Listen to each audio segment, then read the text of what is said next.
And the search is on for a suspect after a shootout with police in West Baltimore. Investigators now say they have promising leads in this. And WJZ is live. Rachel Carden just got an update from Baltimore City's police commissioner. Rachel. That's right, Denise. Commissioner Michael Harrison says he feels as though the police department is close to cracking this case, but they need more information from the public. He said investigators feel as though there were multiple people in the street when this officer-involved shooting happened, and he's asking them to come forward. Commissioner Harrison calling last night's crime a brazen shooting between a suspect and police. Someone fired at our officers from that vehicle.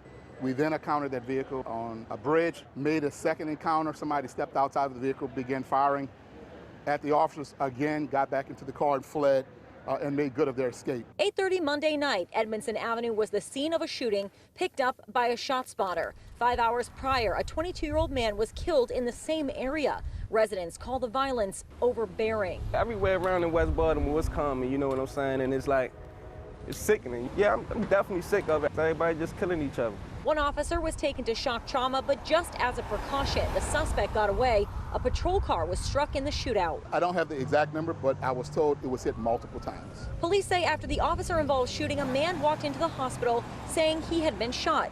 Police are not saying if this person is involved. We know that the person said to have been shot from the area, but it's still unknown if it's connected. Baltimore's FOP tweeted a response to the shooting saying, in part, last night's shootout between BPD officers and violent criminals in the Western District is indicative of a city overrun by violence. Don Charles Love says it's important to have a police presence in this neighborhood in particular. Sometimes I know we go through certain things where as though we don't like the police, but I think the police is a good help, you know what I'm saying? Sometimes in our community, the right ones.